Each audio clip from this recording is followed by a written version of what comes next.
The Solace drifted silently through the vast expanse of space, its sleek metallic hull reflecting the faint glow of distant stars. It was a ship built for exploration, designed to push the boundaries of human knowledge and venture into regions no one had ever seen before. On board were 12 crew members, each chosen for their expertise and courage. Among them was Captain Alan Hayes, a man with sharp eyes and a calm demeanor, known for his ability to make tough decisions under pressure. Beside him stood Dr. Laura Bennett, a xenobiologist whose excitement about discovering alien life forms was only matched by her relentless curiosity. Jake Miller, the ship's engineer, was a practical man who preferred fixing problems over theorizing about them. Then there was Emily Dawson, an astrophysicist barely out of her 20s but already celebrated for her groundbreaking work on cosmic anomalies. The mission had started like any other, with the crew scanning star systems and mapping uncharted territories. But everything changed when Emily detected something unusual, a shimmering tear in space-time that seemed to defy all known laws of physics. At first, it appeared as nothing more than a faint distortion against the backdrop of stars. But as they approached, the anomaly grew larger and more pronounced. The crew gathered on the bridge, their faces illuminated by the soft glow of monitors displaying data streams and images. "It looks like some kind of breach," Emily said, her voice tinged with both awe and uncertainty. "I've never seen anything like this before." Captain Hayes studied the readings carefully. He knew this could be the discovery of a lifetime, but he also understood the risks involved. Space was unpredictable, and venturing too close to unknown phenomena could put the entire crew in danger. Still, the opportunity was too great to ignore. "Prepare the ship for closer inspection," he ordered, his tone firm yet reassuring. The crew sprang into action, adjusting thrusters and recalibrating sensors to get a better look at the anomaly. As they drew nearer, the shimmering tear began to pulse with energy, sending waves of light rippling across its surface. Before anyone could react, the ship was suddenly pulled forward with terrifying speed. Alarms blared as the Solace was dragged through the breach, its engines straining against the immense force. For a moment, everything went dark, and the crew braced themselves for impact. When the lights flickered back on, they found themselves adrift in a place unlike anything they had ever encountered. There were no stars, no planets, no signs of life, just an endless void stretching in every direction. The silence was deafening, broken only by the hum of the ship's struggling systems. Panic spread quickly among the crew. Without landmarks or reference points, they had no way of knowing where they were or how to navigate back. "What just happened?" Jake asked, his voice rising with frustration. "We're stuck in the middle of nowhere." Emily worked frantically at her station, trying to make sense of the readings, but the instruments were malfunctioning. "I don't know," she admitted, her hands trembling slightly. "This place, it doesn't follow any rules we understand." Dr. Bennett tried to stay optimistic, though even she couldn't hide her unease. "Maybe this isn't empty space," she suggested. "Maybe there's something here we just can't see yet." Her words did little to comfort the others. "Captain." Hayes called for calm, reminding everyone that panicking wouldn't solve anything. "We'll figure this out," he said, though doubt lingered in his eyes. "For now, let's focus on assessing the damage and figuring out our next move." Jake reported that the breach had caused significant structural damage to the ship, including cracks in the hull and failures in several critical systems. Repairs would take time, and resources were limited. Meanwhile, Emily continued to analyze the strange environment around them, hoping to find clues about what had brought them here. She noticed faint fluctuations in the energy readings, almost like echoes of something vast and ancient lurking just beyond perception. As hours turned into days, the situation grew increasingly dire.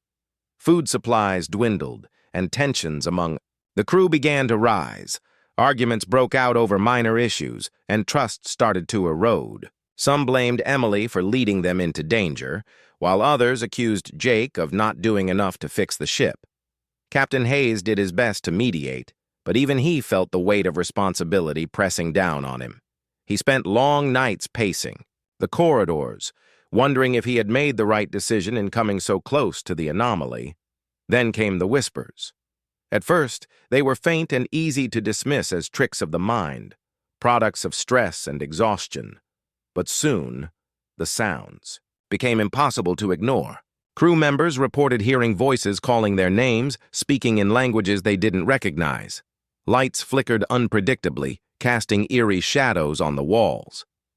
One evening, Chris Doyle, a junior officer, swore he saw a figure standing in the corner of the mess hall, watching him intently.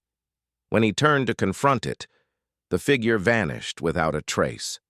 Fear gripped the crew, and paranoia set in. No one wanted to be alone, and every creak of the ship sent shivers down their spines. Dr. Bennett became convinced that the void wasn't empty after all, that it held some form of intelligence, perhaps even life. She urged the captain to authorize further investigation, believing that understanding their surroundings might be the key to survival. "If there's something out there, we need to find it," she insisted. "It might be our only chance." But not everyone agreed. Jake argued that focusing on repairs should be their priority, warning that wasting time chasing ghosts would only make things worse. Others sided with him, fearing that delving deeper into the mystery of the void could lead to disaster.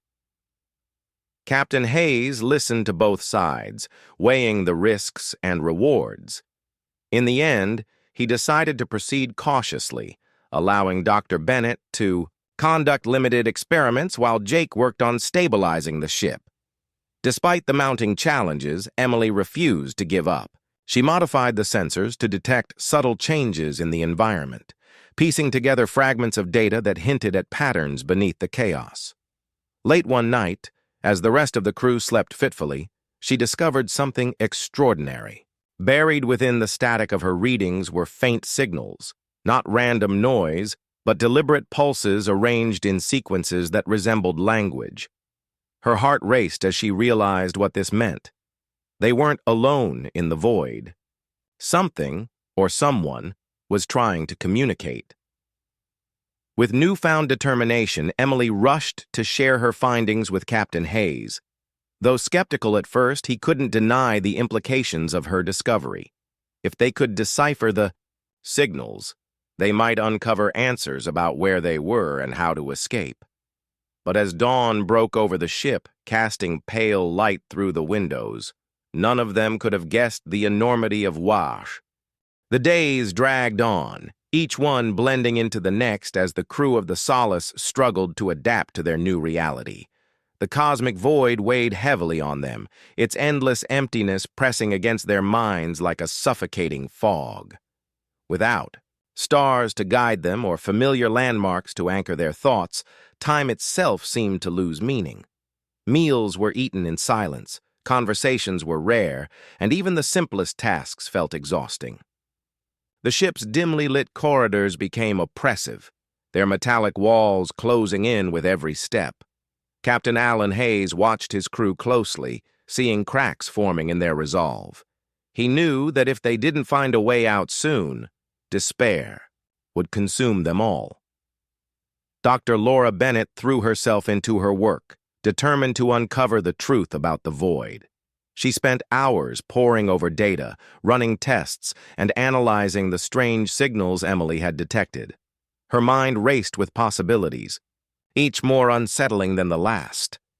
Was the void truly empty, or was it hiding something far greater? Could the whispers and shadows haunting the crew be signs of an intelligence watching them from the darkness? She shared her theories with Emily, who listened intently but offered little comfort.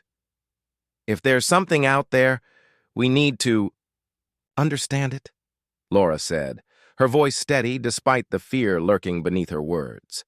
"It might be our only chance to survive." Jake Miller, on the other hand, remained focused on practical matters.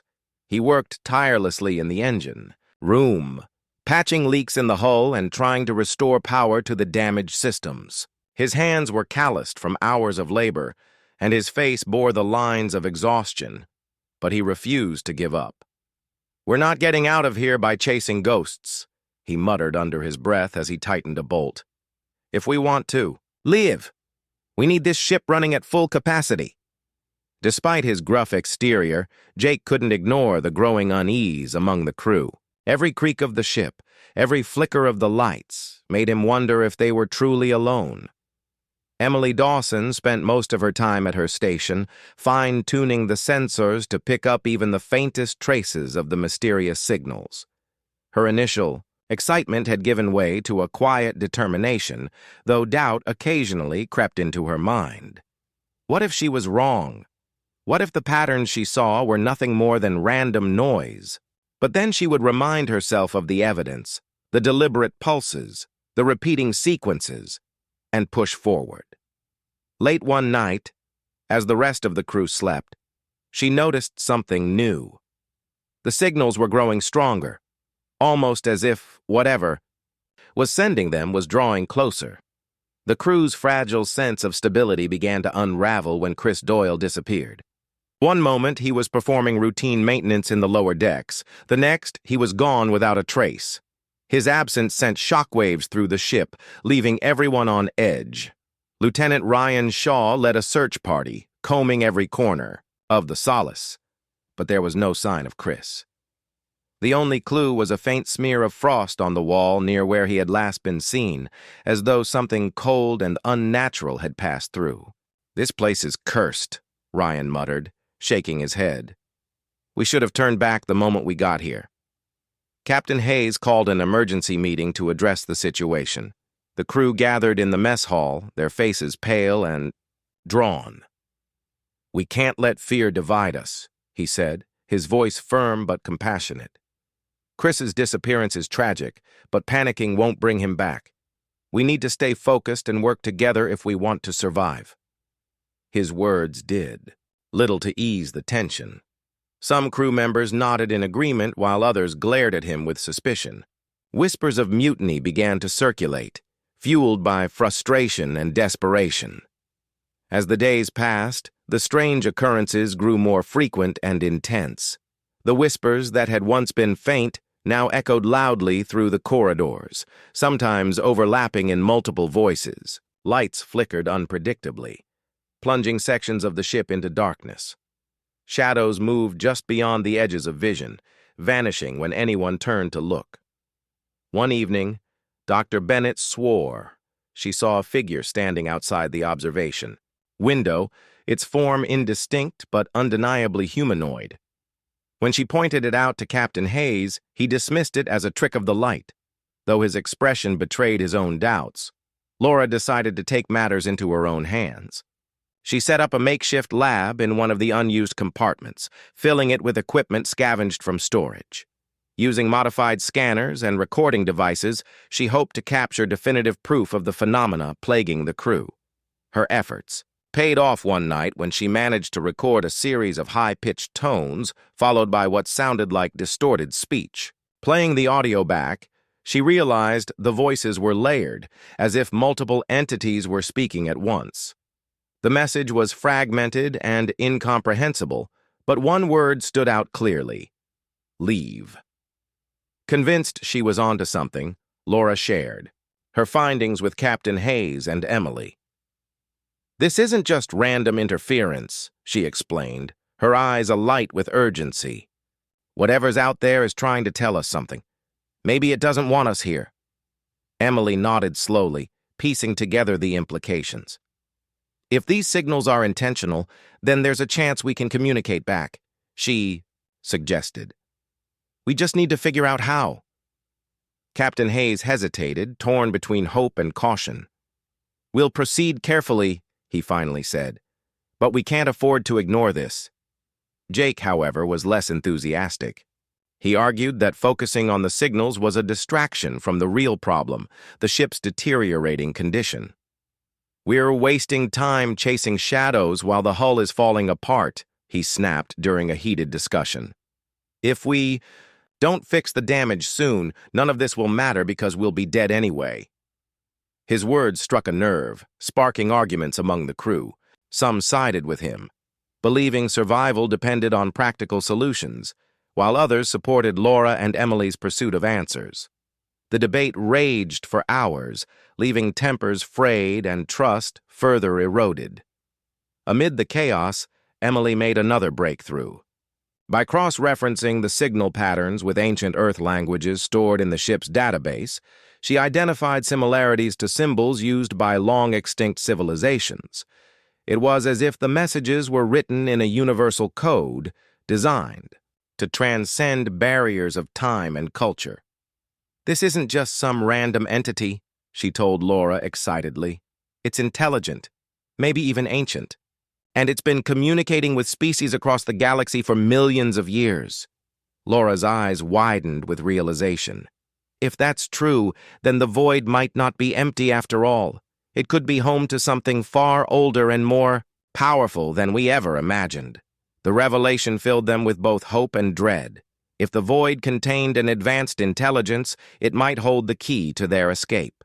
But what kind of being would choose to dwell in such desolation? And what did it want from them? Captain Hayes listened to their theories with growing unease. He knew they were running out of options, but the risks of engaging with an unknown entity were immense.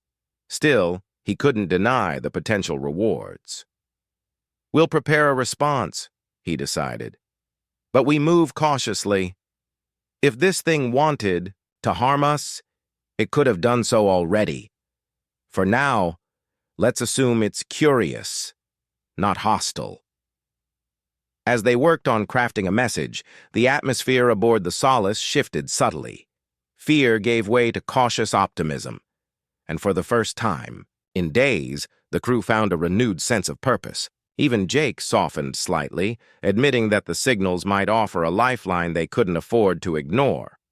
But as they prepared to send their reply into the void, none of them could shake the feeling that they were stepping into uncharted territory, venturing deeper into a mystery that defied comprehension.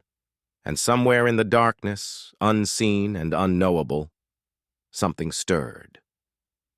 The crew of the Solace worked tirelessly to craft a message that might bridge the gap between humanity and the mysterious intelligence lurking in the void. Emily Dawson led the effort, her mind racing as she pieced together fragments of ancient languages and mathematical patterns into a coherent signal. The task was daunting, but she refused to give up, driven by the belief that communication could be their only way out. Dr. Laura Bennett assisted her, offering insights from her studies of alien biology and behavior. Together, they created a simple yet profound transmission, a series of pulses and tones designed to convey curiosity, peace, and a desire for understanding. Captain Alan Hayes watched over the process with a mix of hope and apprehension. He trusted Emily's expertise, but the risks were undeniable. What if their message angered whatever was out there? What if it responded not with words, but with destruction? Still, he knew they had no choice but to try. "Send it," he said finally, his voice steady despite the weight of the decision. With a deep breath, Emily activated the transmitter, sending the signal cascading into the endless darkness. For hours, the crew waited anxiously, scanning the void for any sign of a response. The silence was unbearable, stretching on endlessly, as doubts crept back into their minds. Jake Miller muttered under his breath about wasted time, though even he couldn't hide the flicker of hope in his eyes. Then, just as despair began to take hold, the sensors picked up something extraordinary. A faint pulse echoed through the ship, followed by another and then another. The pattern matched their own transmission but carried subtle variations, as if responding directly to their message. Excitement rippled through the crew, tempered by caution. Emily analyzed the incoming signals, her hands trembling slightly as she worked. "It's answering us," she whispered, barely able to contain her awe. "Whatever this is, it's intelligent, and it understands us." Captain Hayes gathered. the crew on the bridge, where Emily explained her findings. The response wasn't just random noise, it contained layers of information, hints of structure and intent. It was as if the entity was testing them, probing their limits while revealing glimpses of its own nature. Encouraged by the breakthrough, Emily suggested sending a second message, this time more complex. She included mathematical constants, diagrams of the solar system, and even a recording of human voices speaking in multiple languages. The goal was to show not just intelligence but also culture, emotion, and diversity. As the new signal traveled outward, the crew held their breath, wondering what kind of reply they might receive.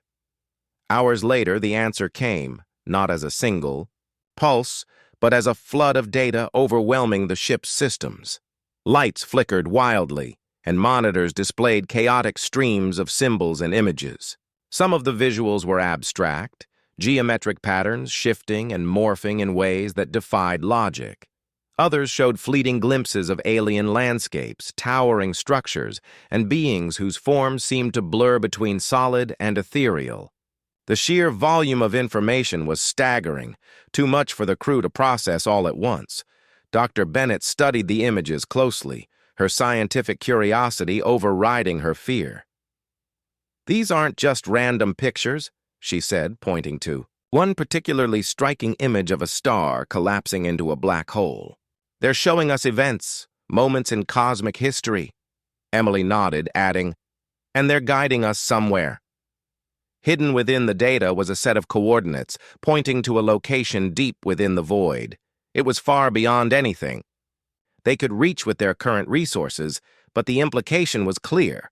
Follow the path, and answers awaited. Captain Hayes faced a difficult decision. Venturing further into the void was risky, especially with the ship still damaged and supplies dwindling, but staying put offered little hope of survival or escape.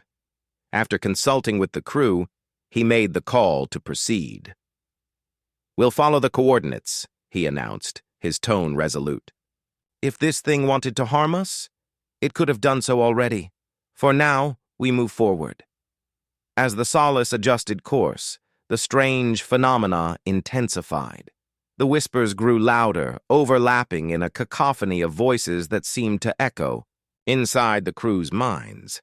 Shadows flitted across the walls, sometimes taking on humanoid shapes before dissolving into nothingness. One night, Lieutenant Ryan Shaw claimed to see Chris Doyle, the missing crew member, standing in the corner of the mess hall, his face pale and expressionless. Before anyone could react, the figure vanished, leaving behind an icy chill in the EMEA air. Fear gripped the crew once again, but Captain Hayes urged them to stay focused. "We're being tested," he said firmly. "Whatever this is, it wants to see how we respond."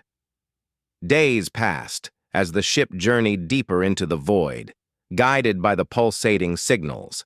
The environment around them shifted subtly, becoming denser and more oppressive. Faint glimmers of light appeared in the distance, resembling stars but behaving unlike anything they had ever seen. They pulsed rhythmically, almost like heartbeats, drawing the Solace closer with an irresistible pull. Emily monitored the readings closely, noting strange gravitational anomalies and energy fluctuations that defied explanation. "This place isn't natural," she murmured. "It's artificial, some kind of construct built to manipulate space and time." Finally, they reached their destination. A colossal structure suspended in the darkness. It resembled a web-like lattice, its intricate design glowing faintly with an otherworldly light. At its center lay a pulsating core, radiating immense power and casting eerie shadows across the surrounding area. The sight was both beautiful and terrifying, evoking feelings of wonder and insignificance. Captain Hayes ordered the ship to approach, cautiously, aware that they were entering uncharted territory. As they drew nearer, the crew began experiencing vivid hallucinations.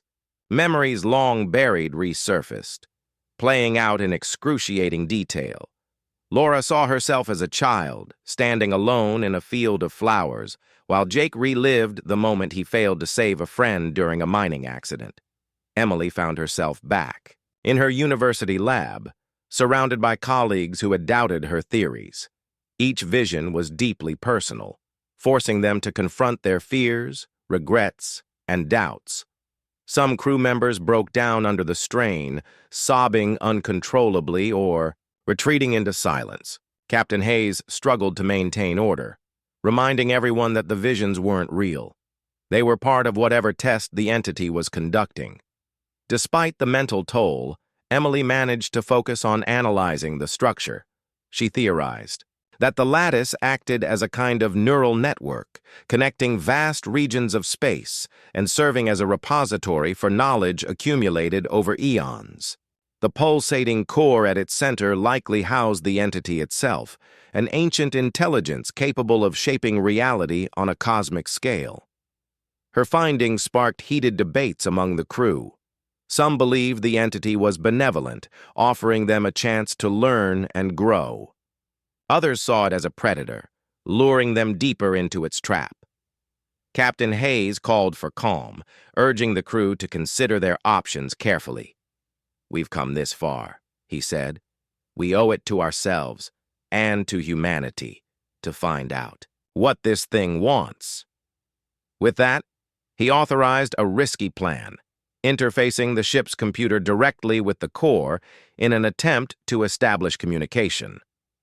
Jake voiced strong objections, warning that such an action could compromise the ship's systems and leave them vulnerable. But Emily argued that it was their best chance to understand the entity and potentially secure their escape. In the end, Captain Hayes sided with her, trusting her judgment despite the risks. Preparations began immediately, with Jake reluctantly assisting in setting up the necessary equipment. Tensions ran high as the crew worked against the clock, knowing failure could mean doom.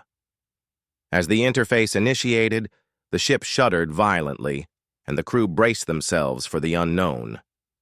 Streams of data flooded the monitors, overwhelming their senses with sights, sounds, and emotions beyond comprehension.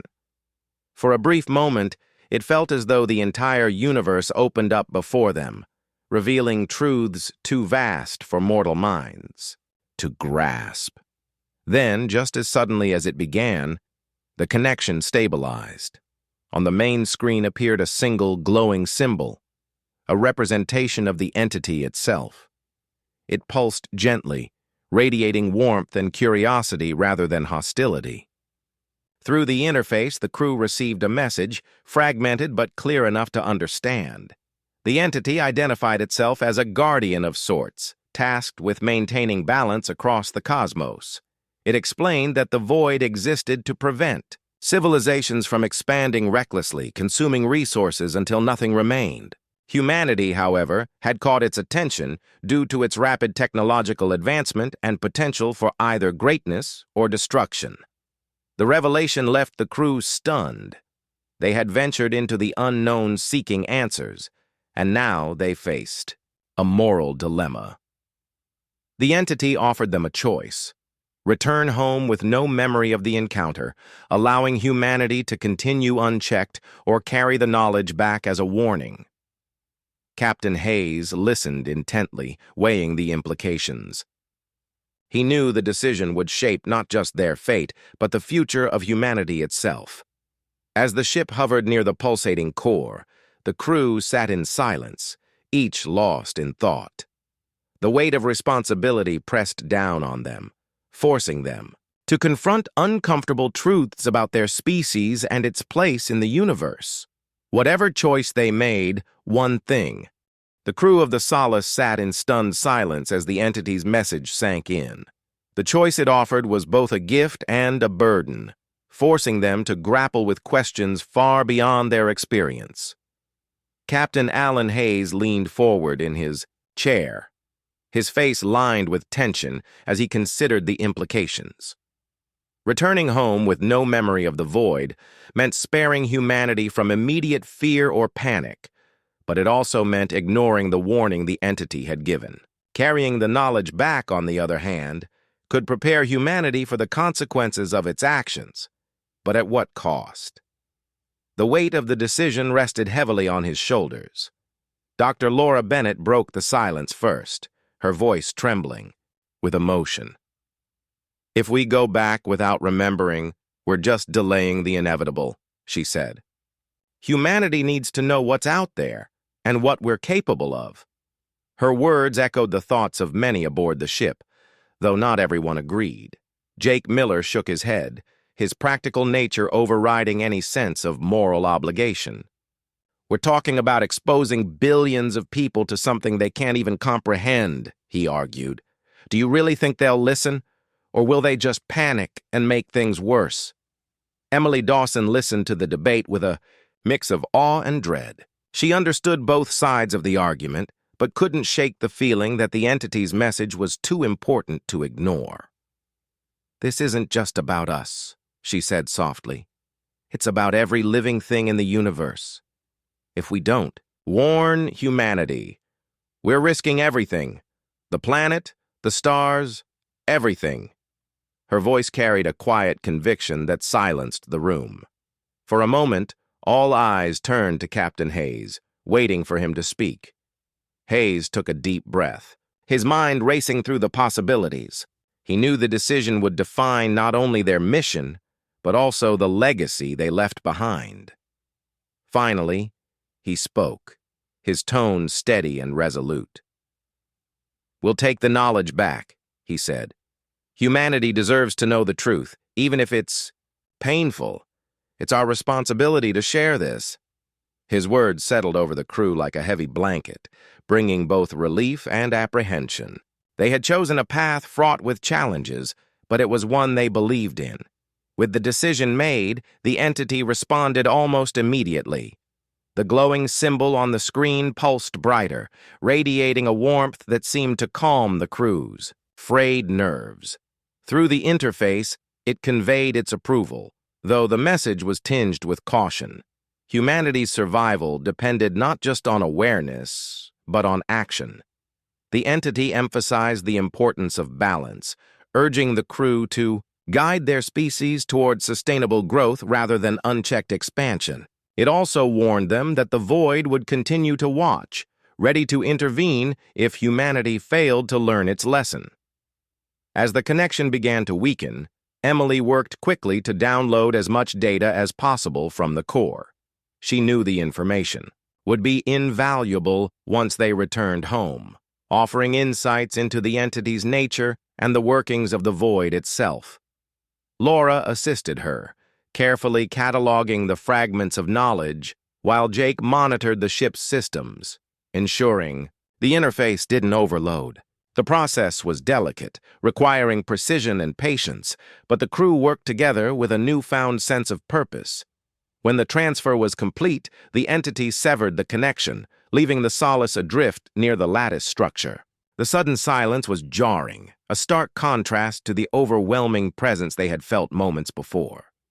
Captain Hayes ordered the crew to prepare for departure, knowing they couldn't linger in the void any longer. Supplies were running dangerously low, and the ship's systems were still fragile from the earlier damage. As they plotted a course away from the structure, the crew cast one last glance at the pulsating core, its light dimming as if bidding them farewell. The journey back was tense, but focused. The hallucinations and whispers that had plagued them earlier seemed to fade, replaced by an eerie calm. The void no longer felt hostile. Instead, it exuded a sense of neutrality, as if acknowledging their choice and stepping back. Emily spent much of her time analyzing the data they had collected, piecing together fragments of the entity's message. She discovered references to ancient civilizations that had once thrived in the galaxy, only to vanish after failing to heed the void's warnings. These stories served as both a cautionary tale and a source of hope, reminding the crew that humanity still had a chance to change its trajectory. Laura, meanwhile, reflected on the ethical implications of their discovery. She wondered how humanity would react to the news of an intelligence capable of shaping the cosmos. Would governments use the information to further their own agendas? Would scientists exploit it for personal gain? Or would the world come together, united by the realization that they were part of something far greater than themselves? Her thoughts kept her awake at night, but she found solace in the belief that knowledge, no matter how daunting, was always better than ignorance. Jake remained skeptical, his practical nature making it hard for him to fully embrace the significance of what they had experienced. "I get why we're doing this," he admitted during a rare moment of vulnerability. "But I still think people are going to freak out. Most of them won't even believe us." Captain Hayes nodded, understanding Jake's concerns. "Not everyone will listen," he agreed, "but if even a few do, it'll be worth it." As the Solace approached the breach that had brought them into the void, the crew braced themselves for the unknown. Crossing back through the anomaly was risky, especially with the ship's damaged systems, but they had no other option. Emily recalibrated the sensors to detect the tear's energy signature, guiding the ship toward the shimmering rift. When they finally reached it, the breach pulsed with an intense light, drawing them in with a force that left little room for hesitation. The transition was disorienting, plunging the crew into a kaleidoscope of colors and sensations. Time seemed to stretch and compress, warping their perception until they weren't sure how long they had been traveling. When the lights faded and the hum of the engines returned, they found themselves drifting near Earth's solar system. The familiar sight of the sun brought tears to their eyes, a reminder of home and everything they had fought to protect. Captain Hayes called for a status report, relieved to find that the ship's systems were holding steady despite the strain of the journey. Supplies were critically low, but they had enough to reach Earth safely. As the crew celebrated their return, a sense of unease lingered beneath the surface. They had survived the void, but the real challenge lay ahead, sharing their story and convincing humanity to change its ways. Emily stared out the observation window, watching as the blue-green orb of Earth grew larger in the distance. She thought about the entity's message and the responsibility now resting on their shoulders. The void had shown them the fragility of existence, the delicate balance required to sustain life across the cosmos. It had also revealed humanity's potential, not just to destroy, but to create, to grow, and to adapt. She knew the road ahead would be difficult, filled with resistance and doubt, but she also knew they had made the right choice. As the Solace entered Earth's atmosphere, the crew prepared to present their findings to the world. They had faced the unknown and emerged changed, carrying with them not just knowledge, but a profound sense of purpose. Whatever happened next, they were ready to face it, together. The Solace touched down at a remote spaceport on the outskirts of Earth, its battered hull a testament to the journey it had endured. The crew disembarked with weary steps, their faces pale and drawn from weeks spent in the void. Yet beneath their exhaustion lay a quiet determination, a shared resolve to share what they had discovered. Captain Alan Hayes led the way, his shoulders squared as he prepared to face the scrutiny of world leaders and scientists eager for answers. Behind him, Emily Dawson clutched a data drive containing the information they had gathered, her hands trembling slightly as she realized the weight of what it carried. News of the Solace's return spread quickly, drawing attention from every corner of the globe. Reporters swarmed the spaceport shouting questions about where the ship had been and what it had found. Security personnel formed a tight perimeter around the crew, guiding them to a secure facility where they could debrief without interference.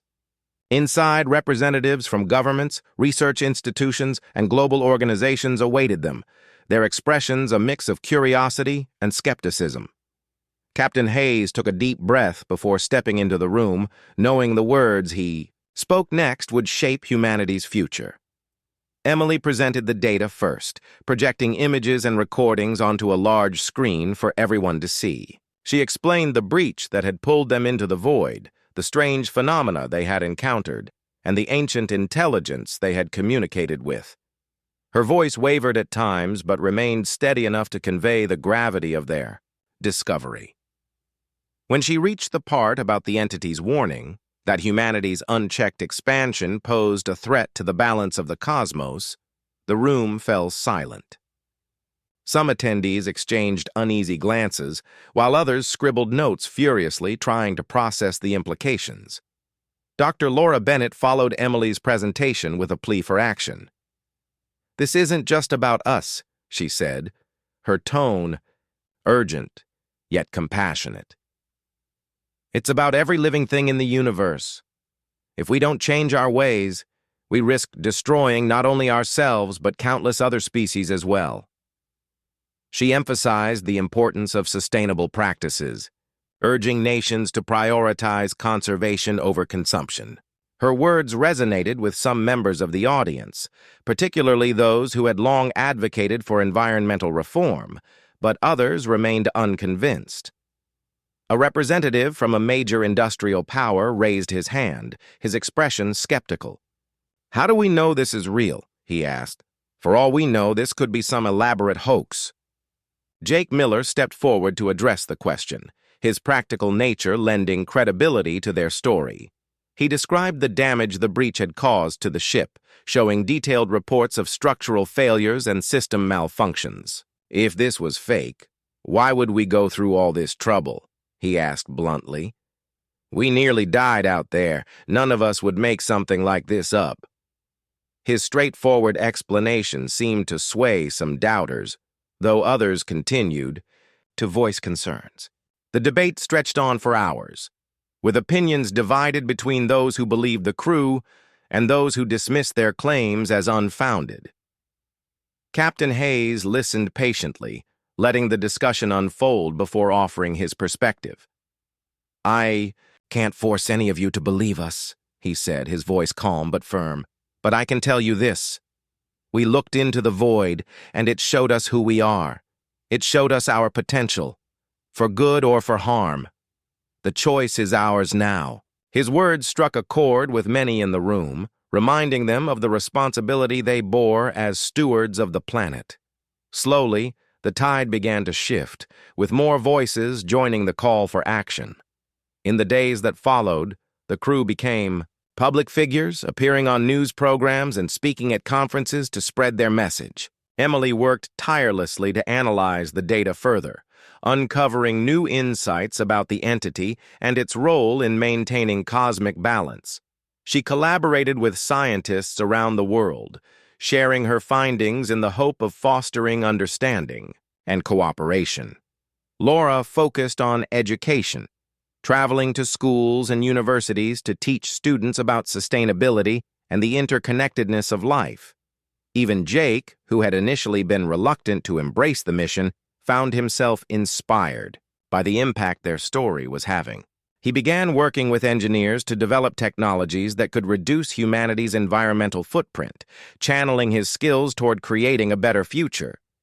Despite their efforts, resistance remained strong.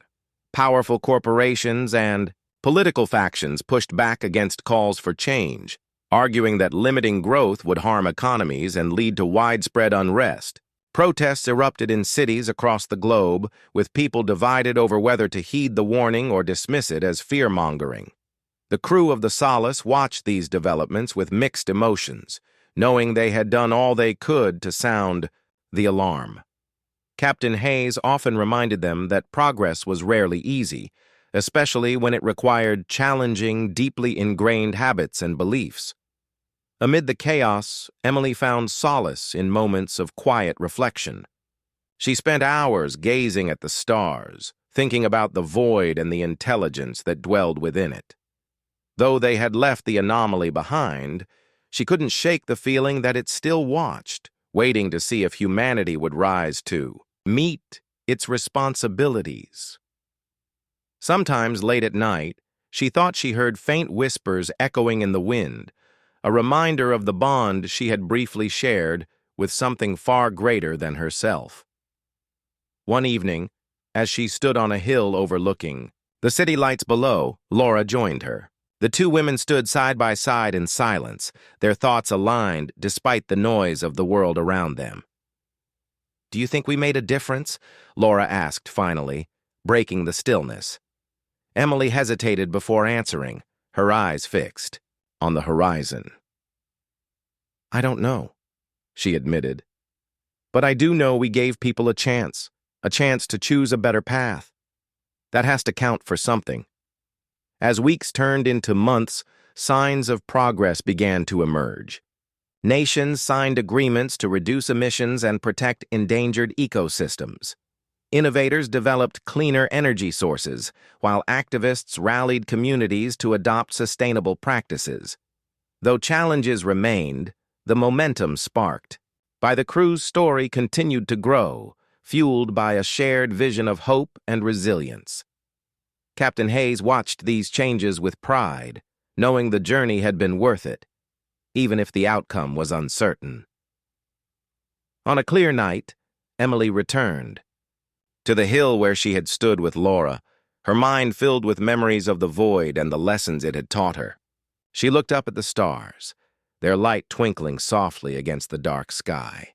For a moment, she felt a sense of peace, as if the entity itself was acknowledging her efforts. Whatever happened next, she knew humanity had taken its first step toward a brighter future, a future shaped not by fear, but by the courage to face the unknown.